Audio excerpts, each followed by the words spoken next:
He is the voice of calm and control, warning us to be ready for an earthquake. Many of us know him as the director of PHIVOLCS, or the Philippine Institute of Volcanology and Seismology. But what some may not know was that he was recently appointed as the DOST Undersecretary for Disaster Preparedness, a fitting position to continue his lifelong advocacy and work. Please all warmly welcome Undersecretary Renato Solidum. Good evening. What I'd like to share with you today is to properly prepare for a disaster. Is that in Indian? Indian, yung sa folder. Sorry. What I'd like to do today is share with you how to approach a disaster and prepare for it. Given the modern science and engineering, given the fact that we're so advanced in technology, and we have lots of experiences of past disasters, if we combine everything, we could have lessened the number of deaths, casualties, and loss of lives, or even loss of businesses. Okay, that's it. And so what is important is we need to imagine disasters so that we can see beforehand what can happen, not only to areas, but exactly how we will be killed by these various hazards. And so for me, disaster imagination is key to disaster risk reduction. As you know, the Philippines is blessed with many hazards. We have typhoons, storm surges, floods, and landslides. And these are more frequent, and Filipinos prepare for it. However, from time to time, we suffer from large-scale and extreme events like earthquakes, tsunamis, and even volcanic eruptions. Last Thursday afternoon, magnitude 6.5 earthquake hit Leyte when the latest segment of the Philippine fault moved. That is a known fault, an active one, but we have predicted that earthquakes from there most likely will not exceed magnitude 7 earthquakes, and if ever there are strong earthquakes, it will not be so devastating, except to those very near the earthquake source.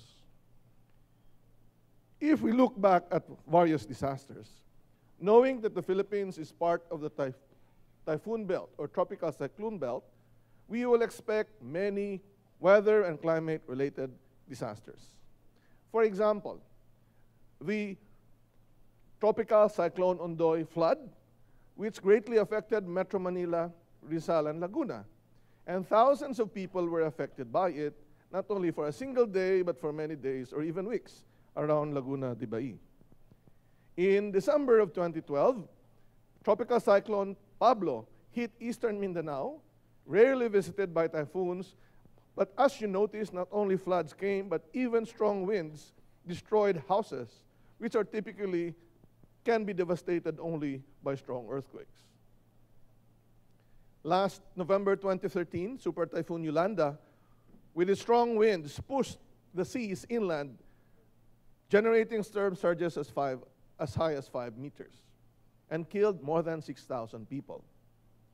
The Philippines is also part of the Pacific Ring of Fire, with active volcanism, having more than 300 volcanoes, 24 of which are active, and 26 can potentially erupt. Out of the active volcanoes, these have produced 170 eruptions in the past 400 years, killing close to 5,000 people. Devastation happened, last major eruption happened in 1991 in Pinatubo, but it only killed around 300 people. Eruptions of Mayon and Taal volcano sometimes would kill more than 1,000 people. But way back in 1754, Taal volcano exploded that not only covered Volcano Island, but covered many slopes, even halfway towards Tagaytay City, with more than 2 meters ash, where most people now live. Because of urbanization and development, people are getting exposed to more dangerous hazards. 1991 eruption of Pinatubo was a world-class eruption. The Philippines would produce world-class geologic events. And here, climate was changed a little bit when our temperature decreased by half a degree because of the ashes and aerosols blocking the rays of the sun. But the danger is not far from over because of the tremendous amount of materials on the slopes of the volcano and on the rivers. Lahars can still happen around Pinatubo, especially in Zambales and parts of Pampanga. We have been lucky that this place has not been visited by a typhoon carrying a lot of water since the 1991 eruption. In terms of earthquakes, the Philippines is quite an active country, generating a lot of earthquakes. And note that on that map, where epicenters of earthquakes are represented by red dots, only Palawan Island is not covered. Meaning the whole country, except Palawan Island, has been affected by earthquakes in the past, at least 90 destructive earthquakes, and can be affected again by destructive earthquakes in the near future. We have to prepare, because earthquakes, like typhoons, unlike typhoons, cannot be forecasted and would just suddenly occur. We need to prepare.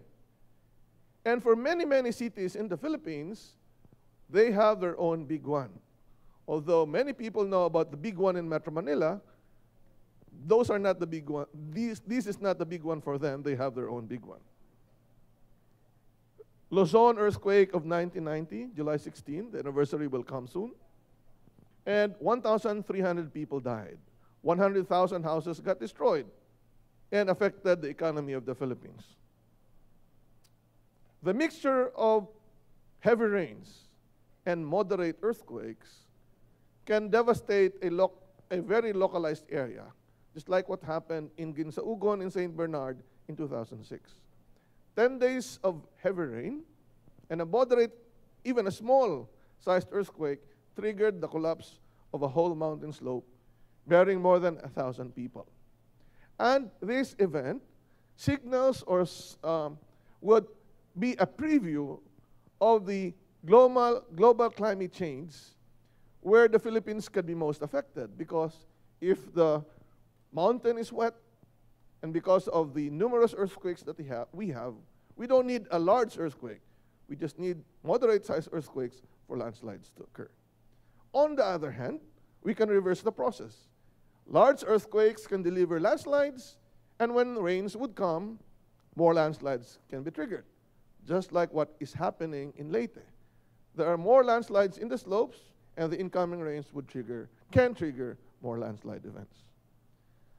If we examine different disasters, different losses are observed. Foremost would be life loss or injury. We don't want that. Second would be damage to properties or equipment within properties like houses and buildings. And people would want to avoid it.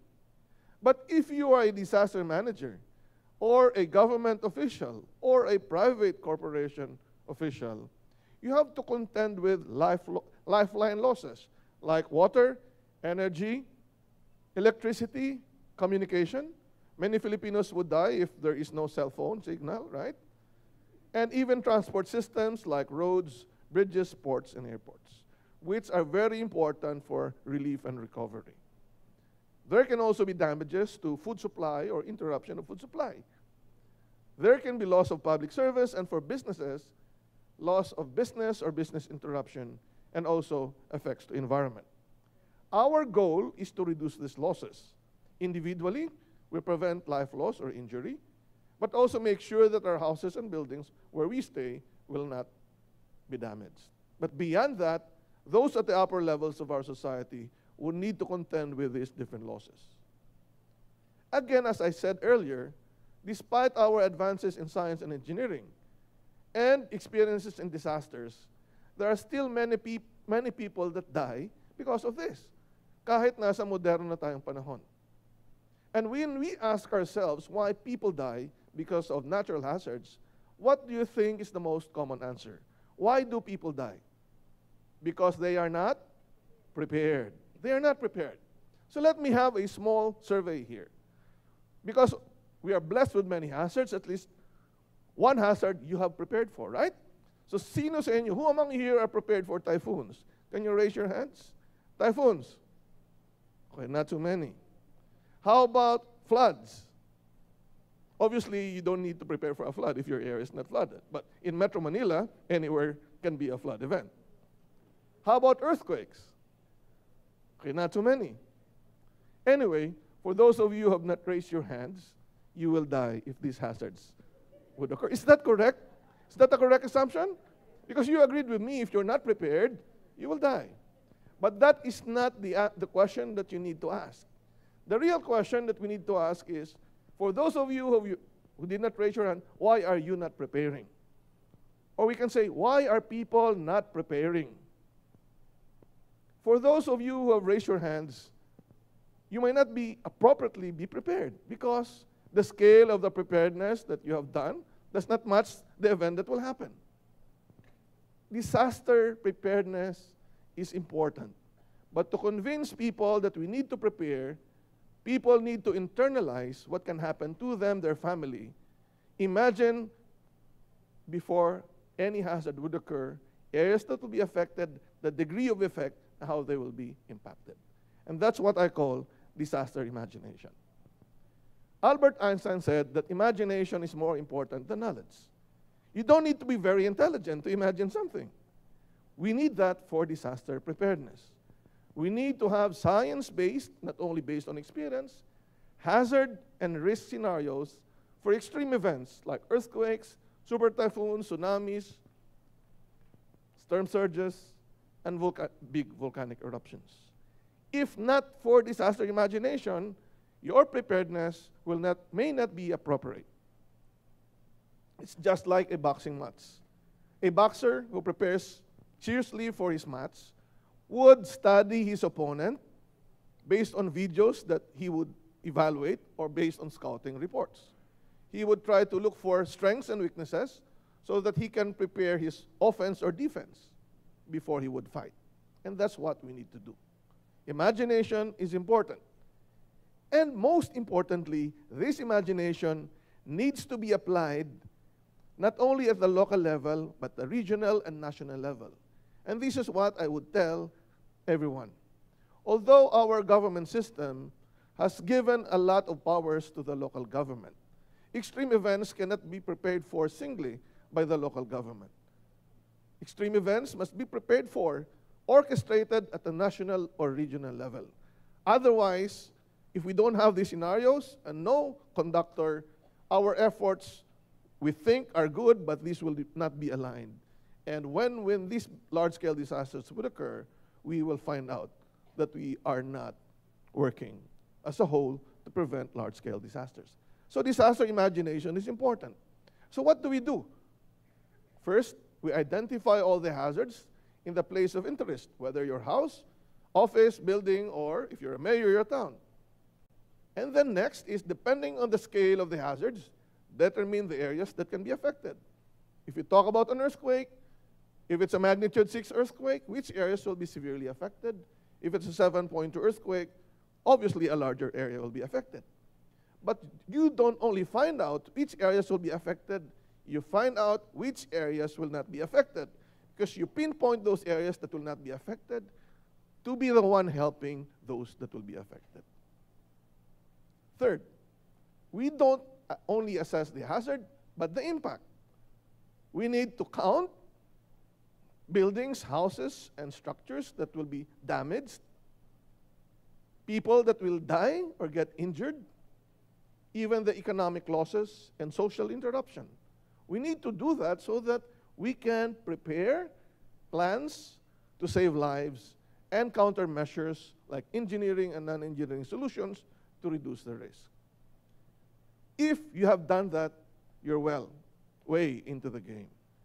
However, there is no 100% zero effect.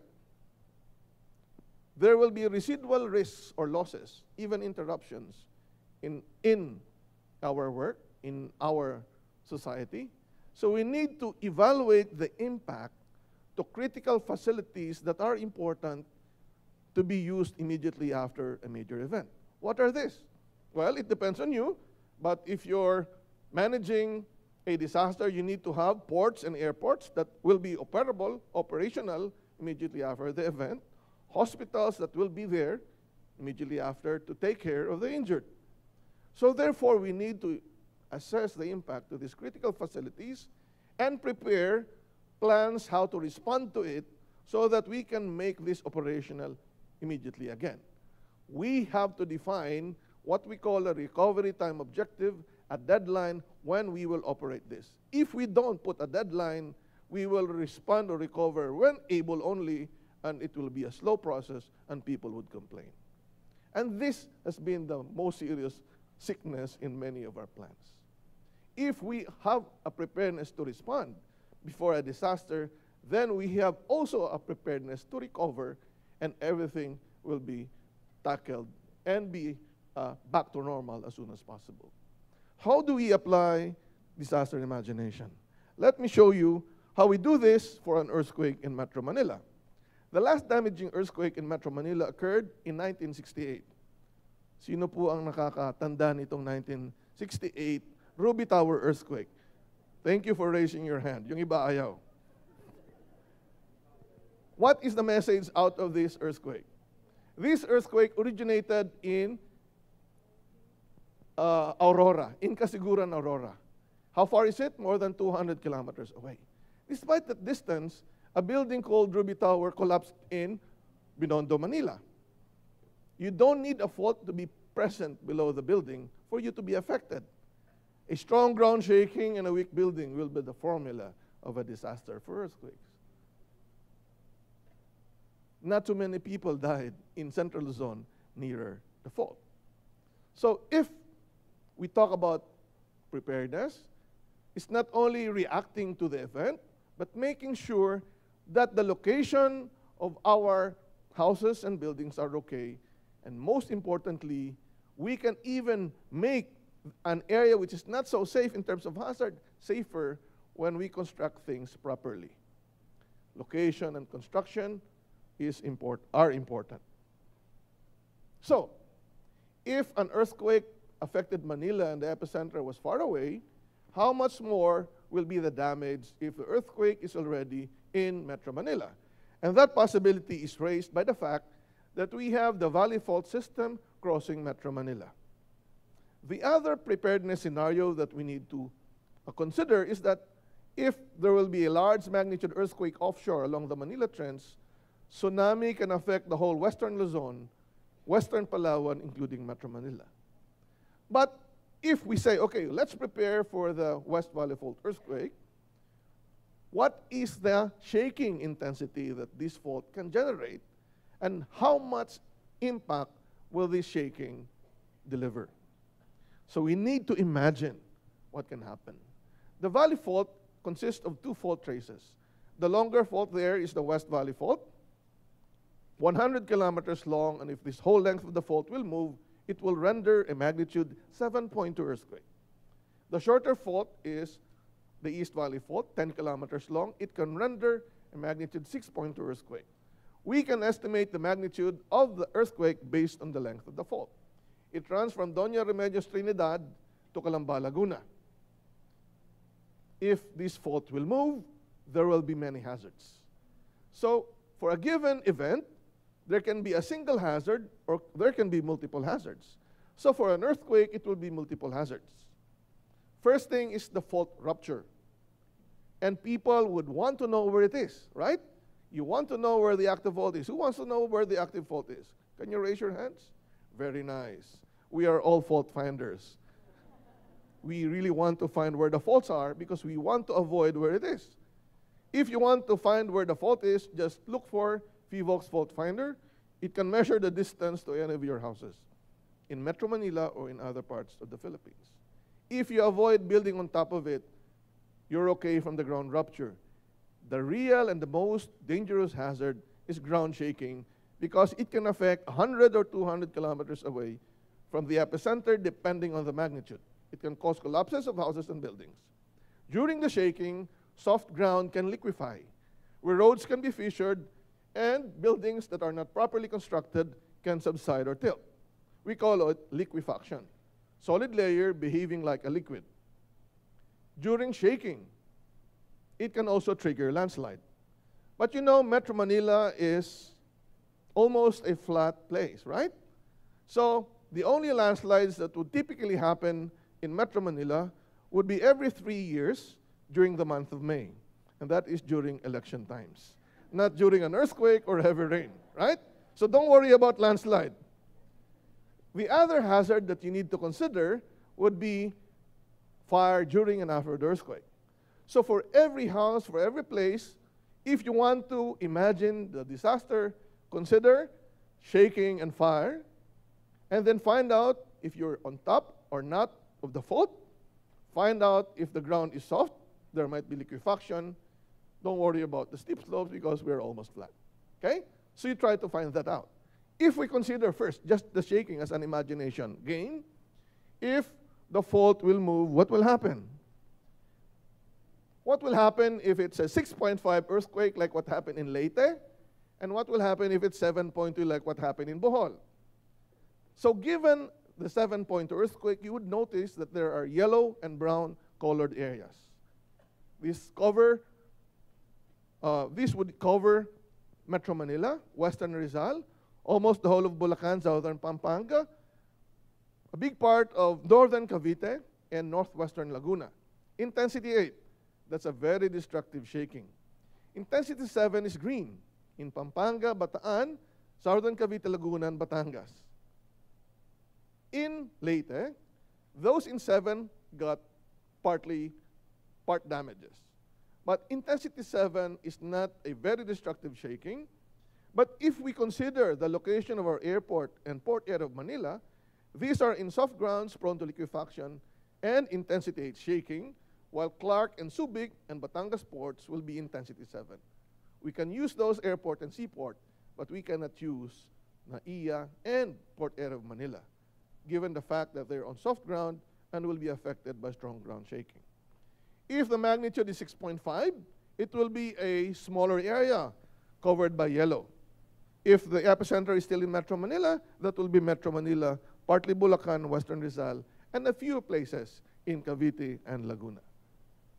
What is intensity 8 shaking? Intensity 8 shaking is like what happened during the 1995 Kobe earthquake in Japan.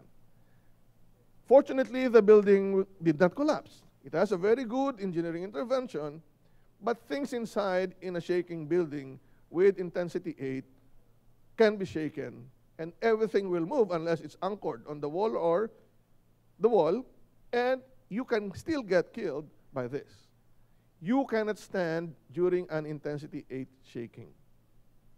Remember and imagine what can happen if this would occur in our place.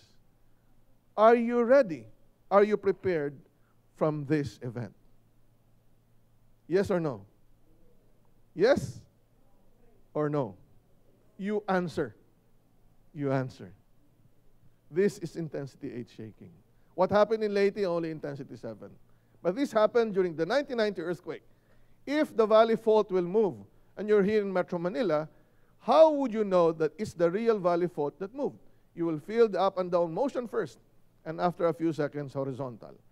If you just feel the horizontal, like what happened in the earthquake of Batangas in April, you just felt the horizontal is far away from us. So the real West Valley Fault movement will be signaled as a vertical up and down motion, and then the horizontal motion. What is the effect of an intensity 8 shaking? If those two columns on the right side would be magnitude 7.2, and to the right is 6.5. Okay? Mukhang nawala. Right there, 6.5 is there.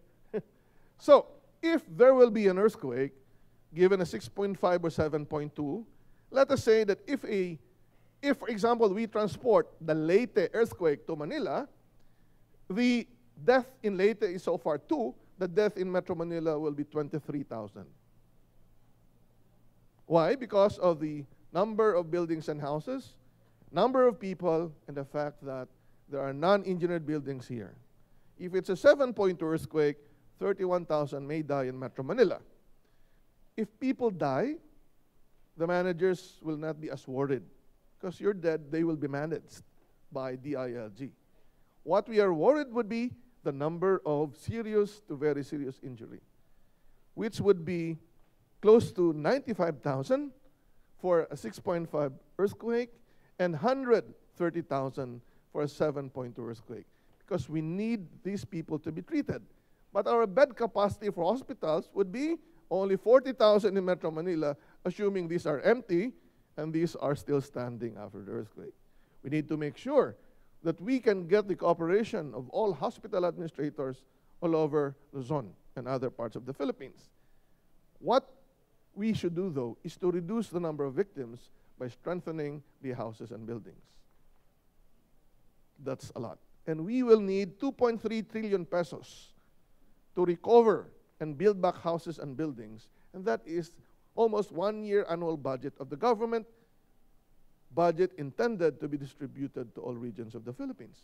So a big earthquake affecting Manila will not only directly affect Manila and surrounding provinces, it will indirectly affect the whole country. But we said that it's not only Manila, but other provinces surrounding Manila that will suffer intensity 8. So we imagine what can happen, simulate the effect. It's around 48,000 for Manila and the surrounding provinces of Bulacan, Rizal, Cavite, Laguna, and partly southern Pampanga. That's a lot. And many people ask me, are we ready? We are ready to respond, yes, but ready to face the onset of the earthquake and the shaking, this will be the result. Many houses are not ready. So now you see how we can imagine. If I just showed you a map of the earthquake, the intensity, you will not imagine the totality of the problem. There will be damages to lifelines, no food, maybe, if you don't stock, but main issue would be water. 3 minutes without air, you can die, right? 3 days without water, you die. 3 days without food, you just get slimmer. So water is more important. 1 day without cell phone, bad time, right? So there will be losses in communication. And bridges, roads, ports, and seaports can be affected. Our life will not be the same as before. And recovery and response might be affected. If we also consider where the soft grounds are, those red areas are where liquefaction can happen. These are areas that are usually flooded with sand and shallow water. We are so concerned with reclaimed land. Reclaimed land are usually the land filled up by people with sediments. But remember, reclaiming land is not only done by people, it's also done by rivers. The western cities of Manila was formerly part of Manila Bay, reclaimed by Pasig River. So these are areas also prone to liquefaction. If we take a snapshot of the earthquake-affected areas in Metro Manila, because of the possibility that bridges crossing Pasig and Marikina River will be affected, and also many bridges in the western side of Manila will be affected, there will be temporary isolation and mobility problem. So one cannot go home if you're here to Quezon City if you need to cross. So imagine that. If you're at work and the earthquake happens in the morning and you're going to Pasig, you may not be able to do so immediately because of this problem. If you have kids, they might not be able to go home. So we have to make sure that schools, offices, and any other areas are ready to house people, and before they are sent out, to make sure that they have safe passages. You also have to make sure that you have a plan to meet up with your relatives if in case you cannot go home right away.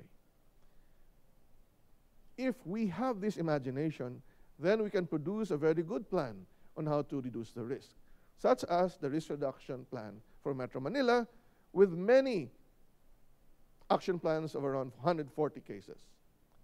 Foremost is the development of national government and business systems that are resistant to earthquake. Why? Because Metro Manila is the seat of governance. Almost all national agencies are here. That's why I favor decongestion of Metro Manila by national offices, by designating mirror offices for their critical operations, even businesses. We need to improve the resiliency of our urban structures and settlements. We need to have improved risk and emergency management with redundant roads redundant seaport, and redundant airport. SLEX is transected by the West Valley Fault. We need to enhance our community disaster management. We need to have a reconstruction plan before this event would happen so that our reconstruction plan will be implemented as soon as possible. However, we also should not forget the promotion of research and technology. So the main problem is that we have weak buildings. We need to develop cost-effective structures that can help strengthen houses of those at lower income so that we will lessen the number of victims. Ladies and gentlemen, if you want to assess how safe is your house, if you have a 1 to 2 story concrete hollow block house, you can also imagine if it will be affected or not by answering the House Is My House questionnaire that is available in the FIVOX website, I think also highlighted in Rappler's website. In summary, if we really need to prepare, we need to have the appropriate imagination, not only of the hazards and the impacts or the potential losses. We need to also monitor the hazards, warn those areas that can be warned if an event can be forecasted, or share the information that is important for people to be prepared. Please note that many of these things are done at the national level, and your role, and even my role, is to properly respond and to timely respond to this information. We need to make sure that we are in a safe location, that our houses and buildings have been done so that we have a safe construction. We need to prepare to save our own lives, our own assets and businesses. We also need to prepare to respond in case this event would happen, and most importantly, recover as soon as possible. If we all do this based on disaster imagination, we can not only make the Philippines more fun, a place that is more fun to visit, but a place which is more safe to live with. Marami pong salamat sa inyong lahat.